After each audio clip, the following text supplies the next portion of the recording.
al 26. Entonces, un hermano, por favor, hacer la lectura de esta sección, del 20 al 26. Vamos a leer, hermano, Marcos 11, versículo 20. Y pasando por la mañana, vieron que la higuera se había secado desde las raíces. Entonces Pedro, acercándose, le dijo: Maestro, mira, la higuera que maldijiste se ha secado.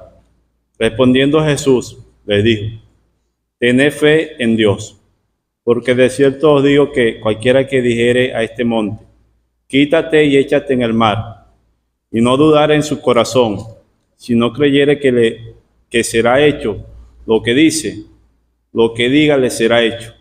Por tanto, os digo que todo lo que pidiereis orando, creed que lo recibiréis y os vendrá. Y cuando estéis orando, perdonad si tenéis algo contra alguno, para que también vuestro Padre que está en los cielos os perdone a vosotros vuestras ofensas. Porque si vosotros no perdonáis, tampoco vuestro Padre que está en los cielos os perdonará vuestras ofensas. Hasta aquí la lectura, espero que el Señor nos ayude en esta mañana.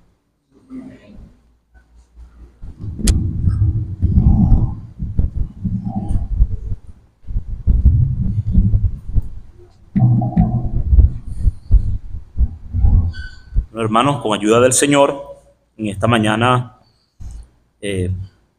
estudiaremos pues esta sección relacionada también con la higuera, con aquella higuera estéril. En los estudios pasados recordamos que se hizo mención de que esto nos hablaba de la nación de Israel, y el Señor utilizó esta metáfora para indicar pues la condición en la cual se encontraba este pueblo, un pueblo que no llevaba fruto a Dios.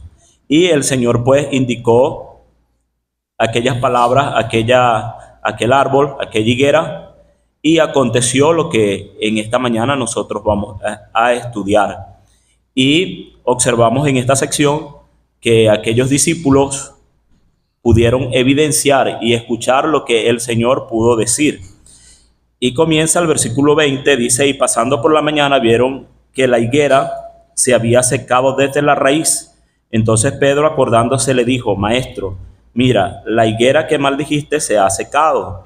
Entonces vemos que aquí Pedro le indica al Señor lo que había acontecido.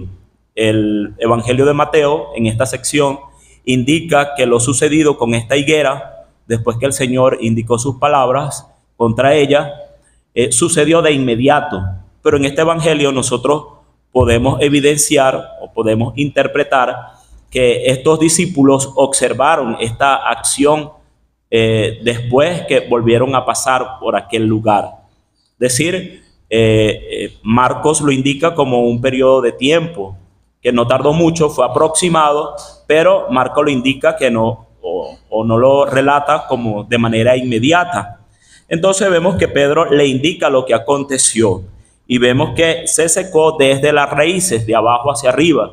Aquel árbol siendo inútil, no llevando ningún fruto, siendo pues destruido, desterrado de aquel lugar. Se secó su savia y no sirvió para nada. Entonces, el Señor en esta sección indica e introduce lo que es la fe, la oración y el perdón. Lo encontramos en cada uno de los versículos que el Señor pues indica cómo se debe hacer, o lo importante de tener fe, lo importante que es la oración y lo importante que es el perdón. Entonces nosotros vemos estos tres principios que el Señor muestra a sus discípulos, aquellos que seguían, lo muestra en esta ocasión, que en aquel tiempo aquellos principios vigentes y actualmente también, y de mucha importancia para nosotros como pueblo de Dios, como parte de la iglesia, estos tres principios de mucha importancia. Y nosotros podemos entender que la principal razón por la cual Israel no llevó fruto, utilizando pues la misma metáfora de la higuera, es por no tener fe. Ellos en aquel pueblo, recordemos que ellos rechazaron al Mesías, ellos no le reconocieron y por lo tanto no creyeron en la palabra que se había dicho, no creyeron que él era el Mesías. y por lo tanto no llevaba fruto delante de Dios. Y encontramos el versículo 22, dice, respondiendo Jesús le dijo, tened fe en Dios. Le indicó lo importante que es tener fe en Dios. Porque de cierto os digo que cualquiera que dijere a este monte, quítate y échate en el mar, no dudare en su corazón, si no creyere que será hecho lo que dice, lo que diga será hecho. Entonces, él muestra principalmente lo importante de la fe y el poder de la fe, que puede hacer lo que a nosotros, a nuestra vista, es imposible. El Señor utiliza también en esta misma sección lo que es de esta metáfora de las montañas, como indicando que lo que nosotros creemos imposible, para Él todo es posible. No es que el Señor nos está indicando actualmente a nosotros que nosotros vamos a dar órdenes a cualquier creación natural hecha por Él y que se ha de quitar, sino el Señor actualmente nos está enseñando lo que es el poder de la fe, que ante las dificultades nosotros, Él puede obrar de acuerdo a su voluntad, de acuerdo a lo que nosotros pedimos ahí en la oración y de acuerdo a lo que es su voluntad. Versículo 24, por tanto os digo que todo lo que pidiereis orando, creed que lo recibiréis y os vendrá. Entonces ya encontramos en el versículo 23, 22 lo que es la fe, y ahora en el versículo 24 encontramos lo que es la oración. Por tanto os digo que todo lo que pidiereis orando, creed que recibiréis y os vendrá. Él utilizó lo que había acontecido con la higuera para reforzar en aquellos lo importante que era dirigirse al Padre con fe, en oración, y así, estando limpio ante su presencia, perdonando cada una de las ofensas, como el mismo Padre ha de perdonar. Versículo 25, cuando estéis orando, perdonad si tenéis algo contra alguno, para que también vuestro Padre que está en los cielos os perdone a vosotros vuestras ofensas, porque si vosotros no perdonáis, tampoco vuestro Padre que está en los cielos os perdonará vuestras ofensas. Entonces nos está indicando a aquellos en aquel momento la situación de Israel, el motivo por lo cual no dieron fruto, el motivo por lo cual ellos ante Dios no prosperaron, principalmente no teniendo fe, principalmente porque no se dirigían a Dios, no se dirigían a través del Hijo, reconociendo de que Él era el Mesías, sino que le rechazaron constantemente. Entonces, nosotros en esta mañana podemos aplicar estas escrituras, sin duda alguna, al pueblo de Dios, a la iglesia, a nosotros, ya que son escrituras o principios que actualmente se mantienen, como ya he mencionado, y podemos pues aplicarlo en relación a cada una de las cosas que nosotros hacemos. Nosotros somos salvos por fe y nos movemos de acuerdo a la fe. Debería ser así. Nuestras vidas deberían estar movidas y fortalecidas según lo que hemos creído y en la fe de Dios. Y esto nos va a mover a llevar pues muchísimos frutos ante Dios en relación a su servicio. Y va a ser una vida que va a llevar gloria y honra a su nombre. Entonces, lo importante que es perdonar, lo importante que es tomar en cuenta las ofensas que nosotros podemos cometer a nuestros semejantes, a nuestros hermanos, y lo importante que es ser perdonados y perdonar. Dios nos ha perdonado nuestros pecados y nosotros también debemos perdonar a aquellos que nos ofenden, como el modelo que Él enseñó en la oración a sus discípulos. Entonces, hermanos, en esta mañana dejo el estudio abierto, esperando pues que en esta mañana nosotros podamos salir nutridos y fortalecidos de este lugar.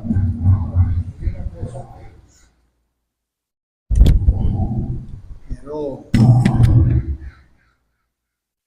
destacar, y es el hecho de lo relacionado a la porción anterior.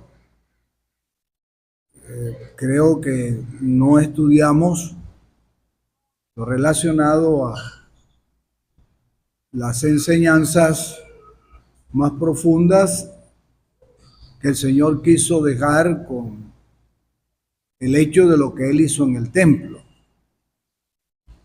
Y meditando en esta mañana en relación a la porción que ha sido leída e introducida muy bien por el hermano Pedro, pero haciendo una relación del tema que el Señor viene hablando en relación a la higuera, y se encuentra justamente en todo el medio, lo introduce Marcos, el tema relacionado con el templo, lo que el Señor hizo allí.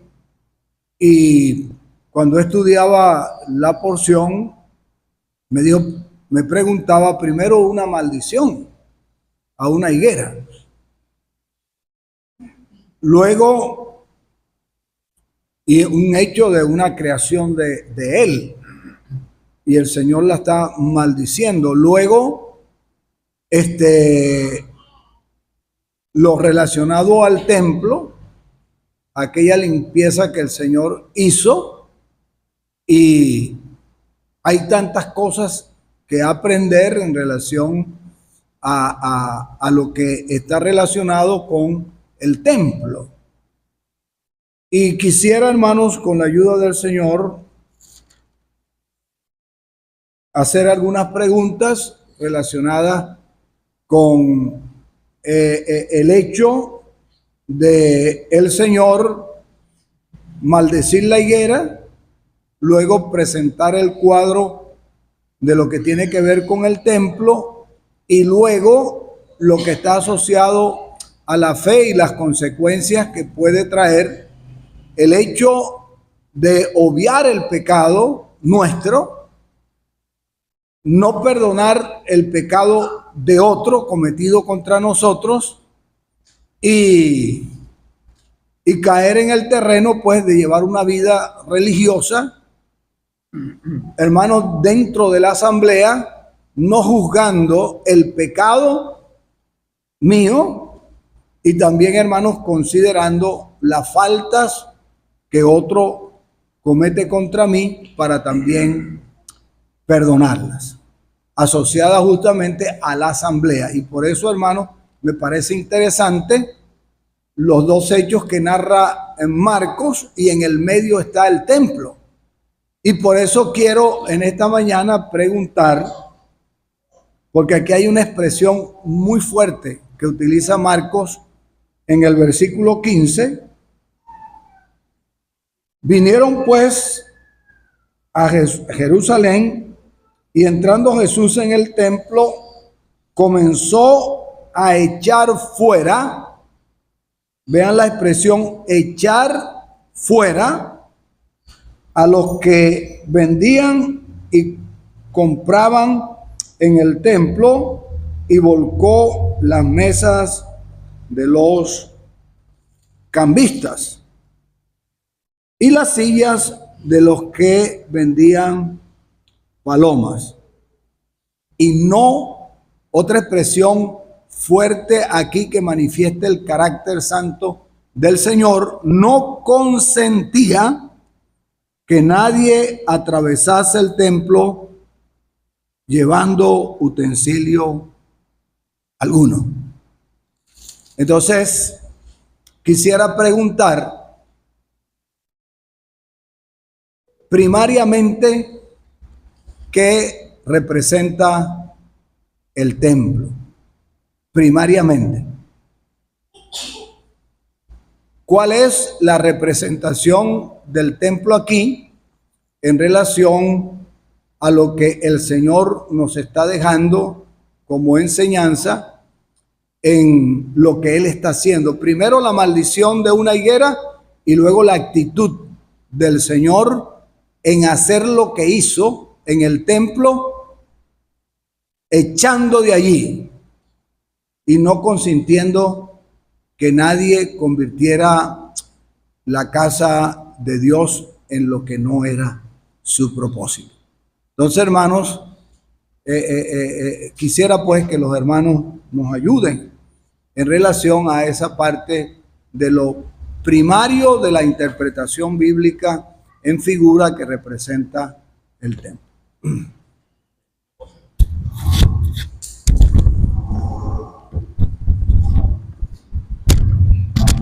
lo que ya ha indicado el hermano Braulio, bueno, considero que en esta mañana podemos estudiar las dos secciones, ya que la vez pasada se habló bastante de la higuera y podemos estudiar pues las dos secciones.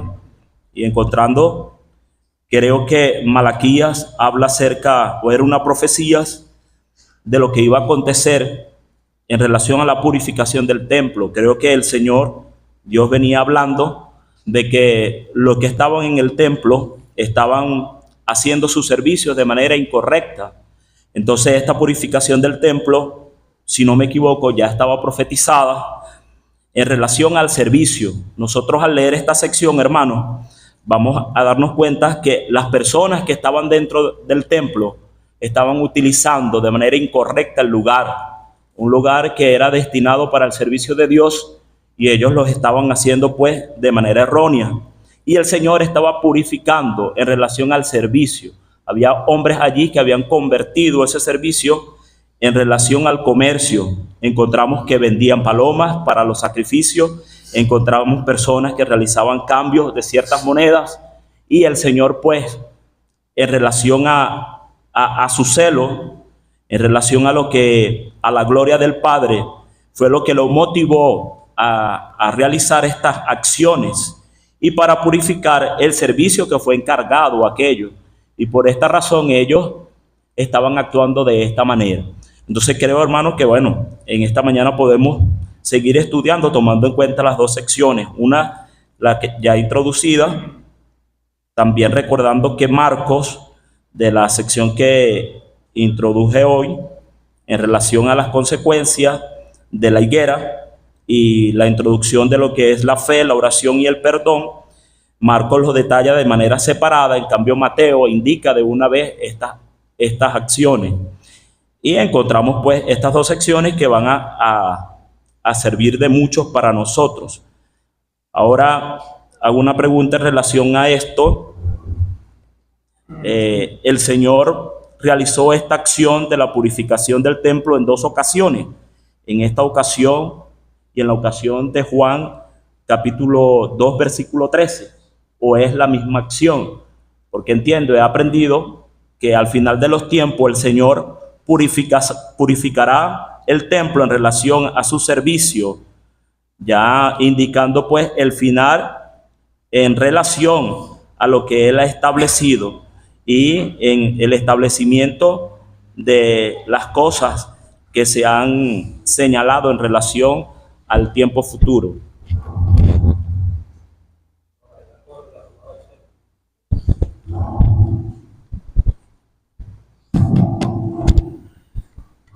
El templo, igual que el tabernáculo, estaba compuesto por algunas secciones, y por lo menos el tabernáculo estaba en el lugar santo y el lugar santísimo, pero afuera estaba lo que eran los atrios, rodeado por aquellas cortinas donde estaban el altar, estaba también el lavacro, que era el sitio destinado al sacrificio de los animales.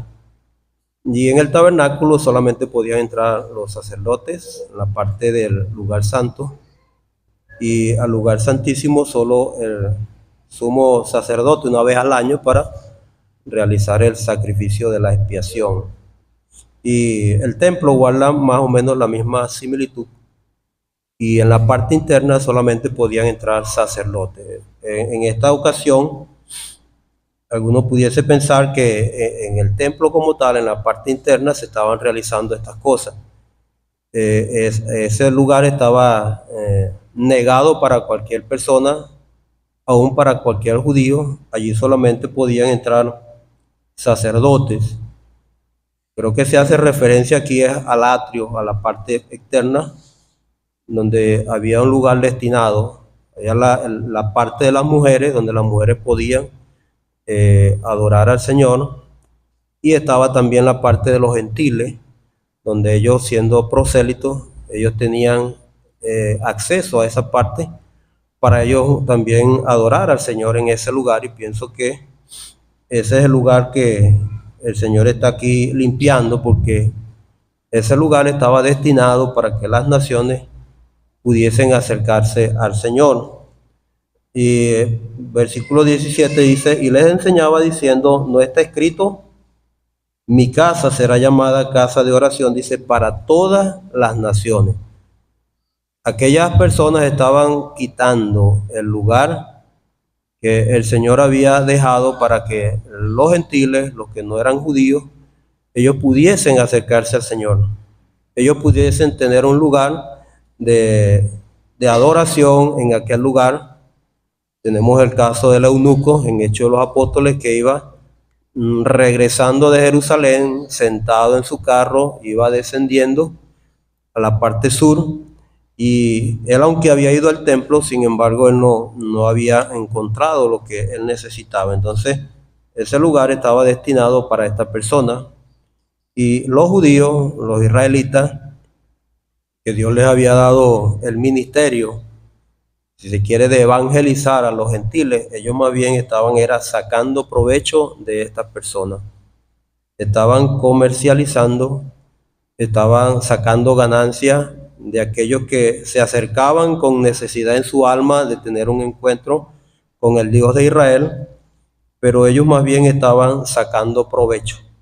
El Señor dice, no está escrito, mi casa será llamada casa de oración para todas las naciones, mas vosotros la habéis hecho cueva de ladrones. Ellos estaban convirtiendo eso en un negocio, estaban, como dice el apóstol también, ellos medran con las escrituras, estaban sacando provecho. Y lo oyeron los escribas y los principales sacerdotes y buscaban cómo matarle, porque le tenían miedo, por cuanto todo el pueblo estaba mirando, admirado de su doctrina. Entonces, ellos se enfurecen más con el Señor porque él estaba quitando su fuente de ganancia. Entonces, allí ellos determinaron matarle. Era un lugar destinado pues para la bendición de los gentiles, pero Israel, que había sido creado con este propósito, ser un reino de sacerdotes, para ganar a los que no eran o no conocían la ley de Dios. Sin embargo, ellos se habían desvirtuado del propósito inicial de Dios y se habían ido tras sus propios intereses. Entonces esto nos llama a nosotros a reflexión también, para nosotros ver el propósito que Dios tiene con nosotros, qué es lo que el Señor espera de nosotros y que nosotros debemos reflejar delante de aquellos que no son salvos. ¿Somos más bien luz que podemos guiarles en medio de sus tinieblas? ¿O hay más tinieblas en algunos de nosotros que en muchos que quieren acercarse al Señor? Entonces esto es como un espejo, porque Israel realmente ellos también fallaron, pero nosotros también pudiésemos caer en la misma condición, a veces por descuido, no ver lo que el Señor ha puesto en nuestras manos como aquellos que debemos estar puestos para dar frutos delante de Él, cumpliendo con lo que el Señor nos ha dejado. Israel no cumplió, falló. Sabemos que también formaba parte del plan de Dios. Su deflexión, como dice Romanos, donde hemos estado estudiando, ha venido a ser más bien para ayuda de nosotros los gentiles. Pero todo esto se escribió también para que nosotros veamos pues que también podemos fallar, somos humanos, y que podemos también deshonrar al Señor y no cumplir con los propósitos y planes que Dios tiene con nosotros. En vez de ayudar a otros a ser salvos, tal vez estamos dando mal ejemplo para que ellos no lleguen a conocer a este Dios que también quiere ser el Dios suyo.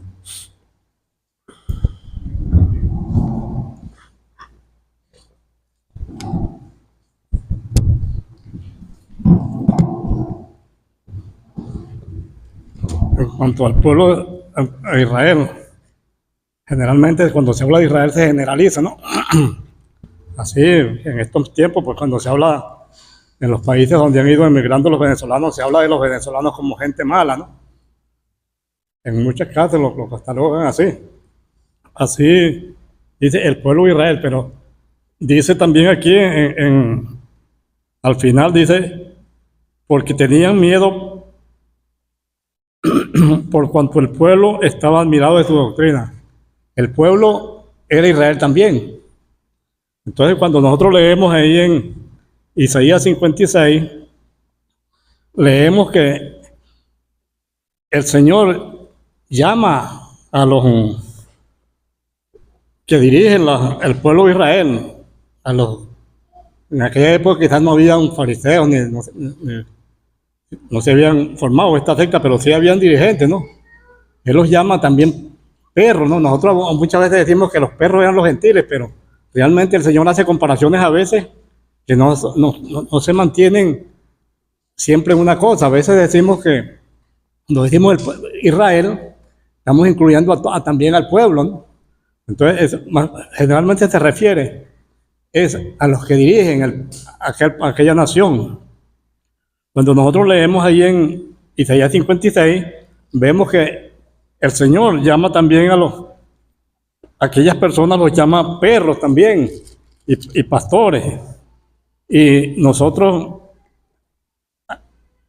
pienso pues específicamente, quizás no están de acuerdo, que el Señor, cuando se refiere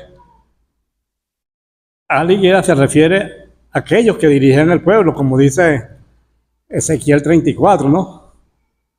Sus pastores son los que llevan al pueblo, que los oprimen y le hacen todas estas cosas. Entonces, cuando decimos que los gentiles eran perros, no, estamos errados, porque en Apocalipsis 22 y 15 dice que los gentiles y los perros y los fornicarios, los idólatras y etcétera, no entrarán al reino. Entonces, aquí en Apocalipsis, cuando se refiere a perros, se refiere a aquellos que no creyeron al Señor Jesucristo, aunque no eran hechiceros ni pero no aceptaron al Señor porque se confiaban en los hombres. Y la palabra dice: maldito que el que confía en los hombres y no confiaba en el Señor.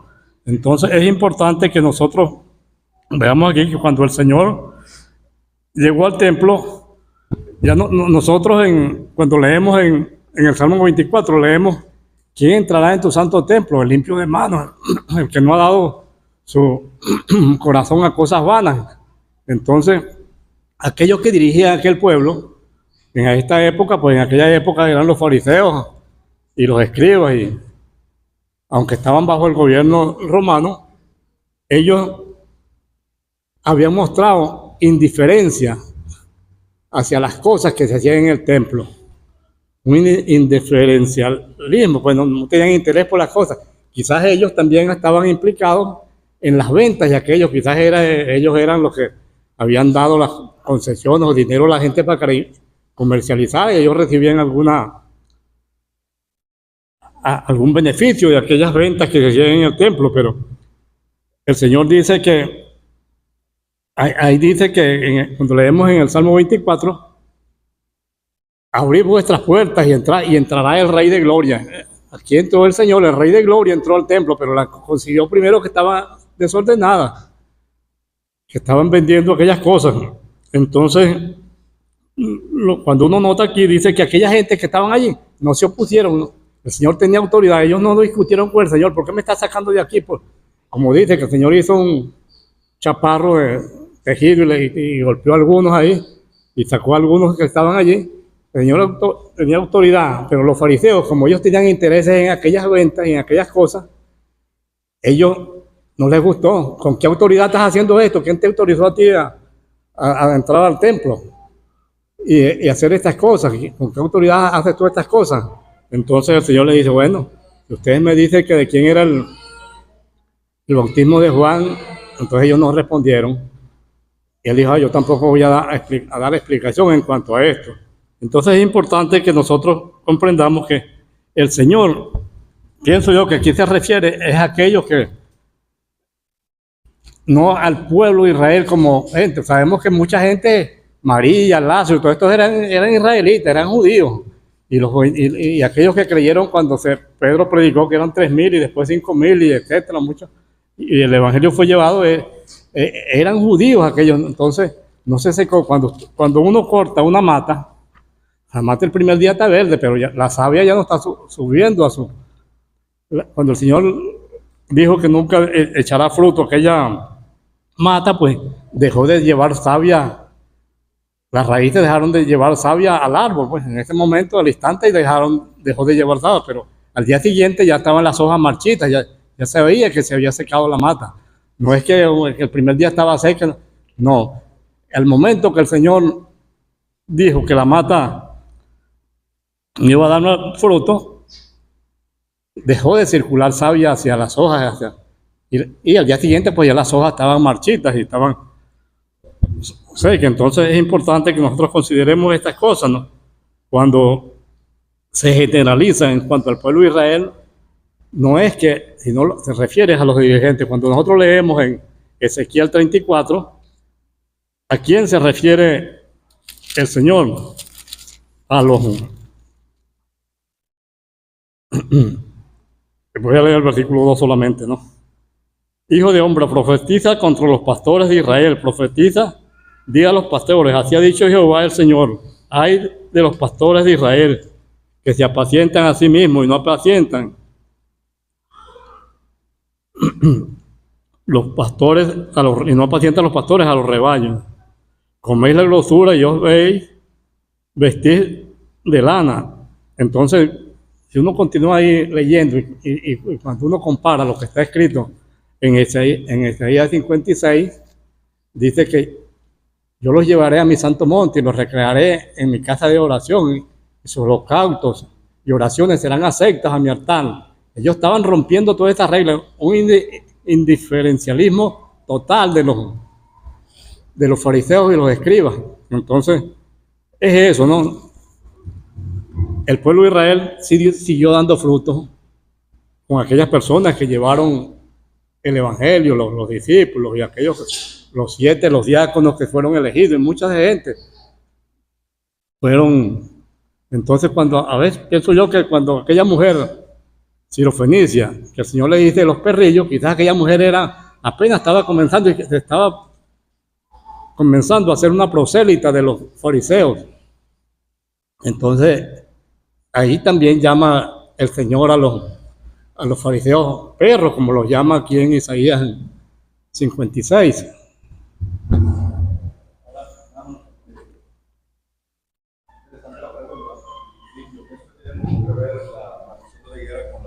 Del templo.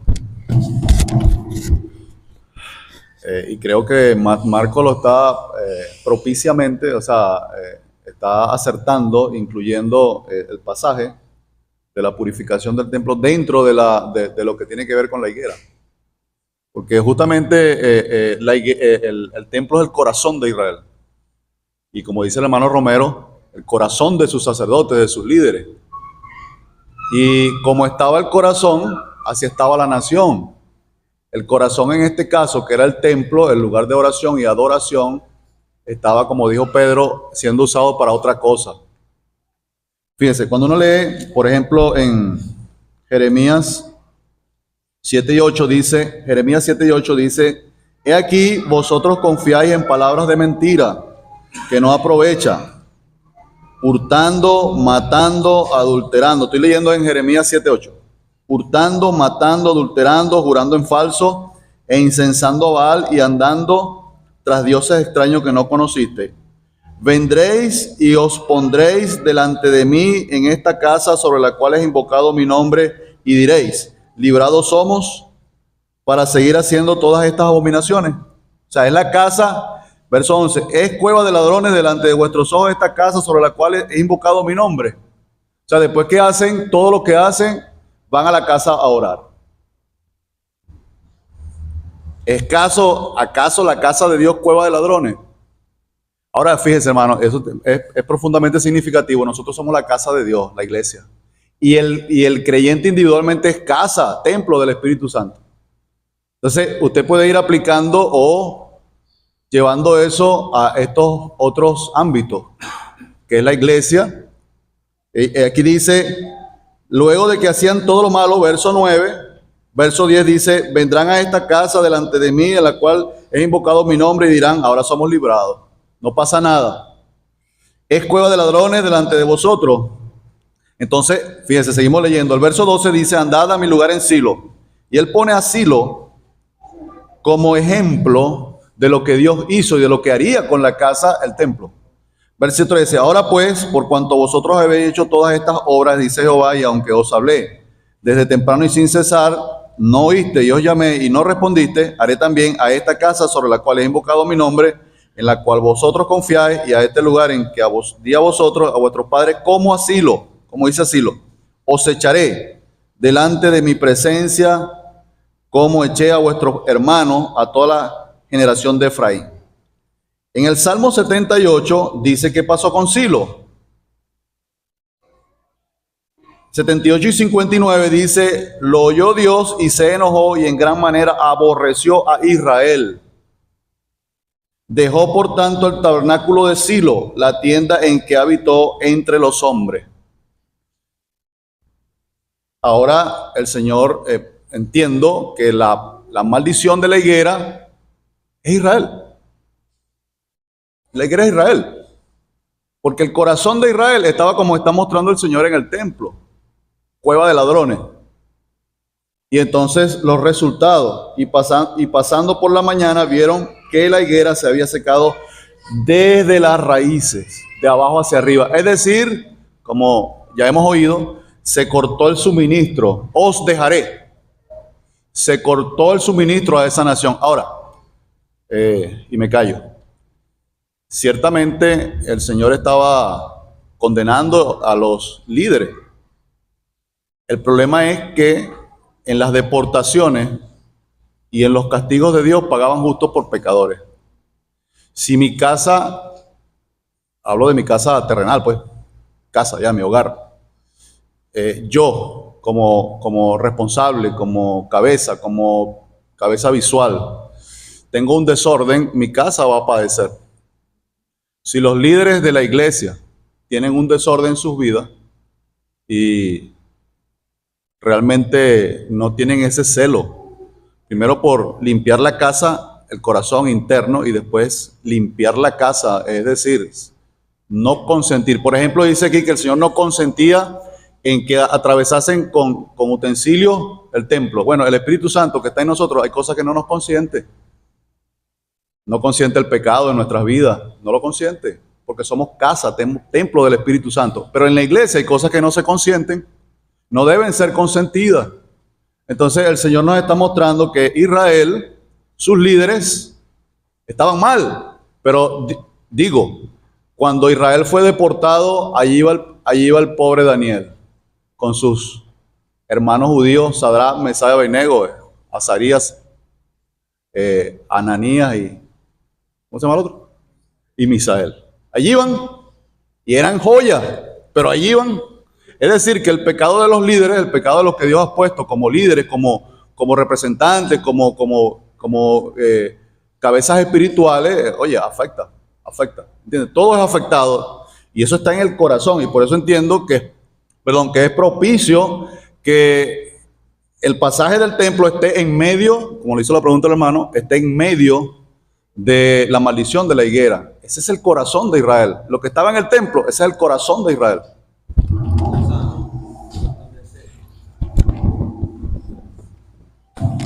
Como estoy en Jeremías capítulo 7, dice, andad ahora a mi lugar en Silo, donde hice morar mi nombre al principio, y ver lo que le hice por la maldad, dice, de mi pueblo Israel. O sea, es Dios quien hace la generalización.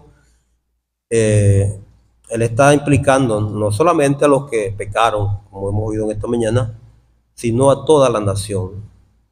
Y esto, hermano, nos hace pensar que nosotros pertenecemos también a un pueblo, a la iglesia, y según la conducta que nosotros asumamos en este mundo, eso va, si se quiere, hablar de ese pueblo que nosotros representamos. Por eso es que nosotros somos, si se quiere, lo que hace visible la iglesia. Según nuestro comportamiento, los otros van a percibir en nosotros lo que supuestamente el pueblo es en sí.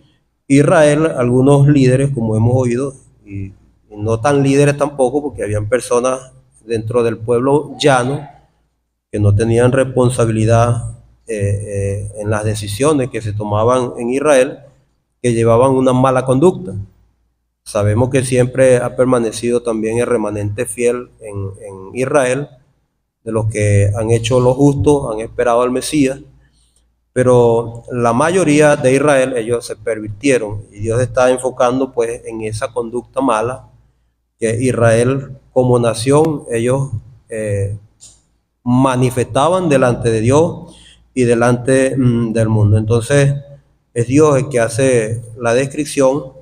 Nosotros solamente repetimos lo que dice la Biblia, pues lo que Dios está enseñando en relación a este pueblo. Sabemos que allí habían los justos, pero que también ellos sufrieron las consecuencias de la maldad de aquellos que estaban al frente de esa nación. Entonces, pero vemos también la promesa de Dios, diciendo, por lo menos allí en Isaías 56, donde el hermano estaba hablando, de aquellos que en medio de las naciones ellos tenían oportunidad de salvación en medio de Israel, de este Dios de Israel.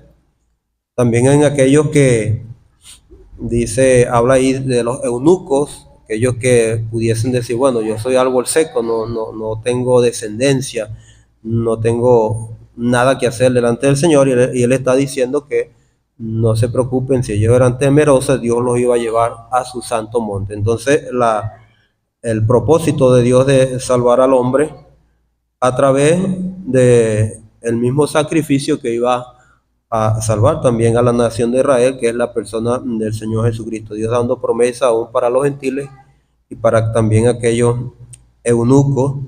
Israel tenía este propósito, tenía este fin dado de parte de Dios para ellos, pero ellos no lo percibieron, ellos no lo aceptaron, ellos no cumplieron lo que el Señor les había encomendado, y por lo tanto el fruto que Dios venía a buscarle él, no lo consiguieron, y Israel le fue quitada, pues, si se quiere, esta administración para darlo ahora a la iglesia.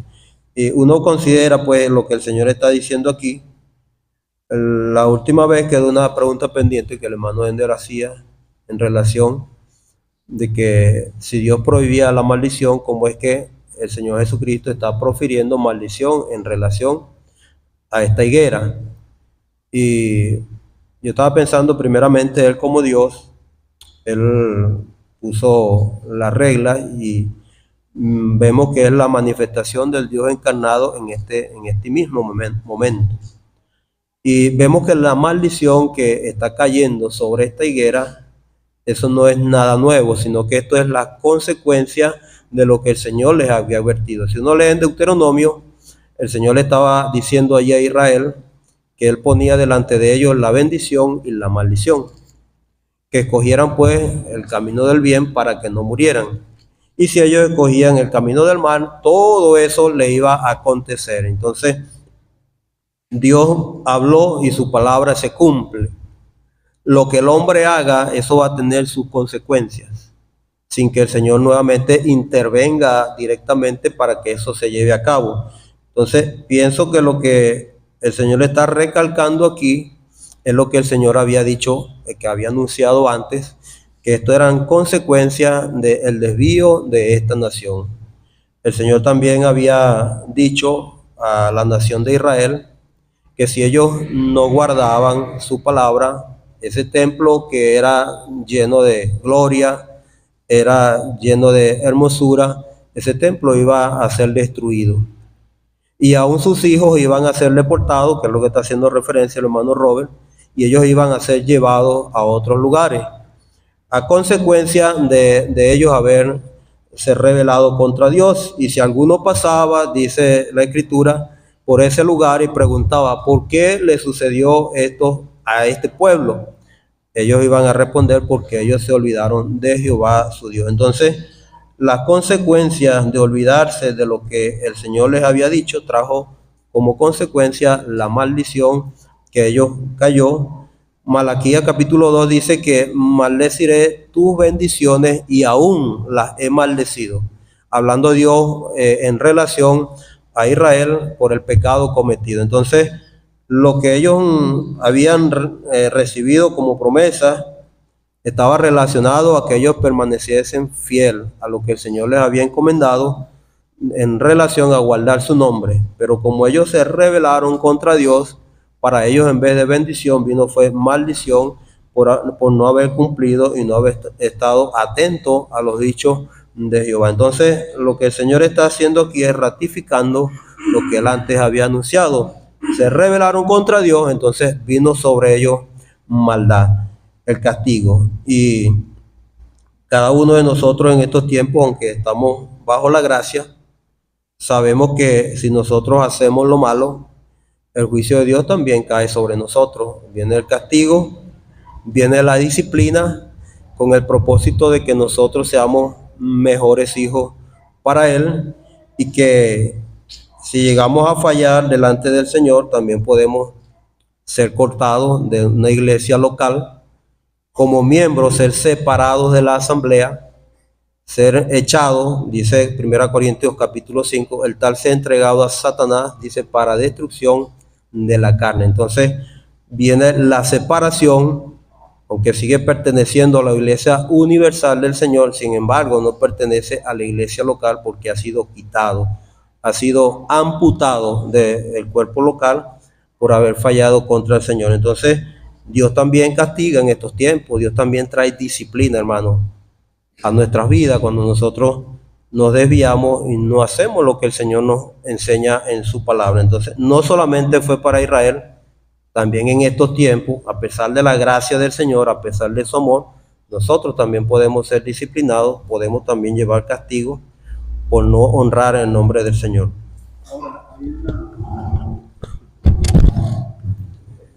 El comentario, pues, de cada hermano me parece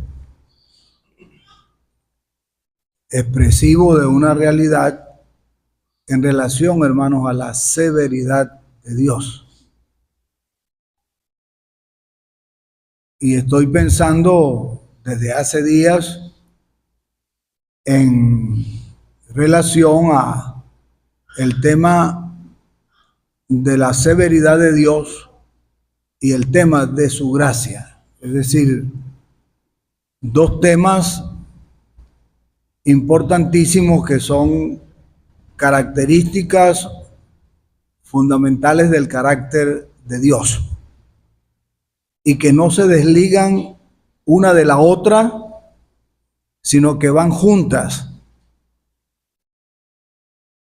Tanto la severidad de Dios como su gracia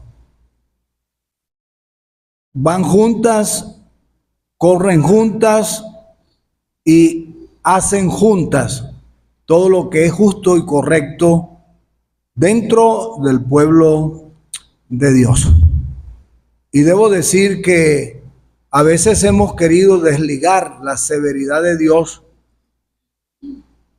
de la gracia de Dios y la hemos puesto a un lado, la severidad, y lo que aplicamos es pura gracia. Y aplicamos puro amor y no aplicamos su gracia. Me ha gustado el comentario del hermano Paulo, también el de Robert, en relación al hecho de lo que tiene que ver que Dios no tolera el pecado, hermano. El Señor no tolera el pecado en su casa. Dios quiere siempre tener una casa limpia. Y por eso Dios es severo con el pecado. Muy severo. Y debo decir aquí en esta mañana que la comparación entre el templo y una asamblea es la interpretación primaria. Aquí es lo que el Señor está haciendo, porque está representando un pueblo general congregado en torno a un templo que era justamente para la alabanza de la gloria de su gracia allí en Jerusalén, y que el propósito de Dios era que las naciones en aquel atrio de los gentiles pudieran escuchar el testimonio de Dios y llegase a convertirse en un creyente en el Dios de Israel. Y esa misión la tenían que cumplir justamente los sacerdotes, que eran los que Dios les había otorgado la ley, les había dado el mandamiento, los decretos, para que ellos educaran a las otras naciones en relación a la severidad de Dios, en relación al pecado, pero también los enseñaran en lo que significaba la misericordia de Dios y su gracia para perdonar el pecado a uno que se arrepentía, que llegase a reconocer su maldad y llegaba a humillarse en la presencia de su Dios y lo aceptaba como ese Dios de bondad, de misericordia, que le había perdonado sus pecados. Esa era la misión de aquellos sacerdotes. ¿Y qué hicieron, hermanos? Esos líderes convirtieron la casa de Dios en casa de comercio.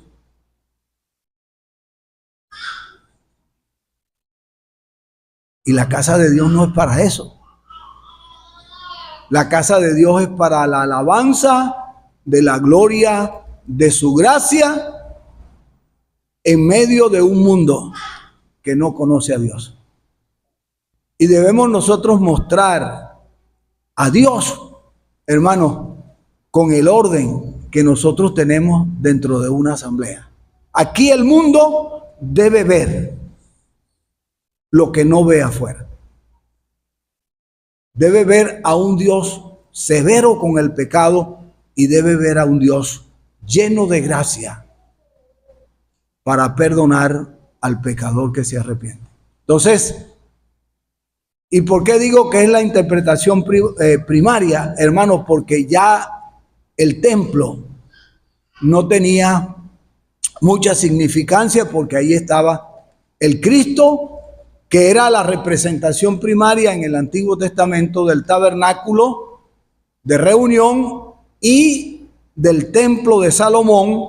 El Señor Jesucristo era la figura que se mostraba allí, tanto en el tabernáculo como en el templo, y estaba adherida a ella, a esa figura, la figura de la iglesia, congregada en torno a su Señor, a su Redentor. Entonces, hermanos, pero ya estando presente Cristo, ya eso no representaba eso, porque ya Él estaba aquí.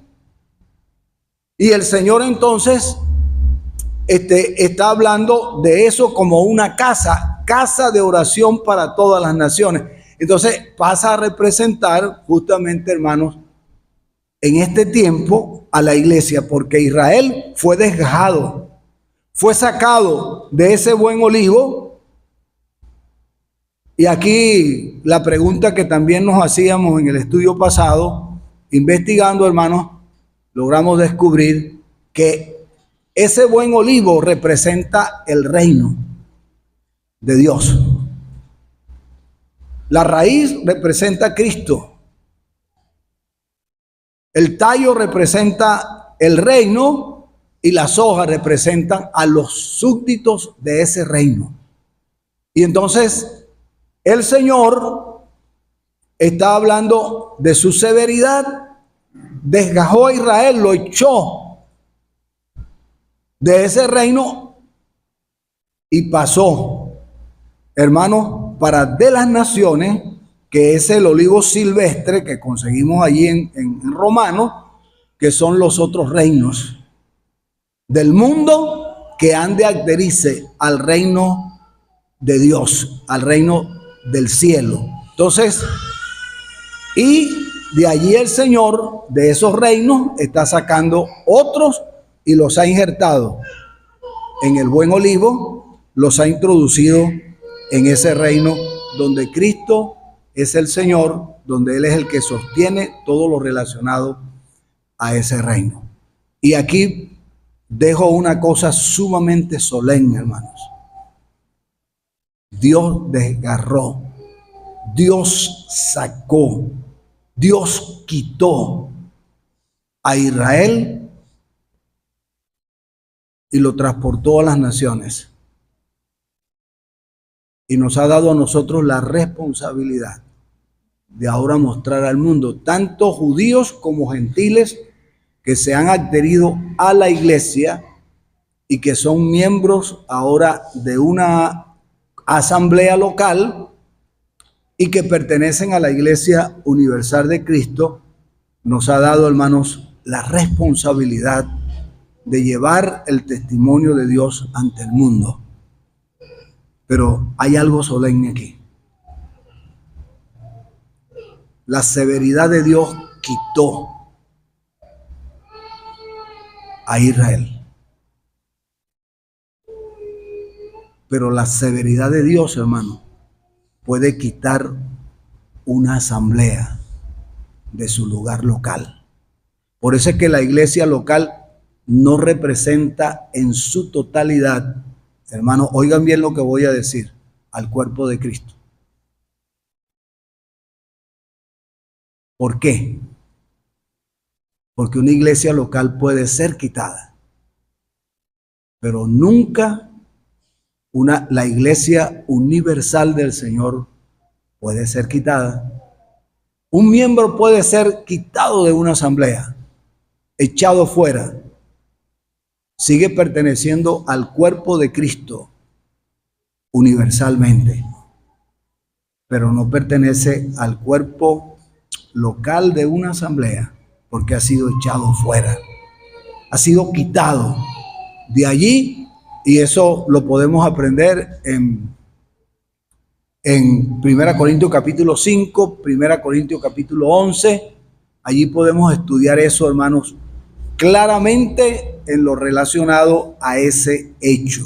Y debemos tener en cuenta muy, pero muy importante eso. Asambleas han desaparecido, pero el cuerpo de Cristo no, permanece. La iglesia en su carácter universal. ¿Y dónde aprendemos eso? En el libro de Apocalipsis, hermano. El Señor le dice a la carta a los Efesios, en la carta a los Efesios, le dice claramente que si no se arrepentían, Él iba a venir e iba a quitar su candelero. ¿Qué significa eso?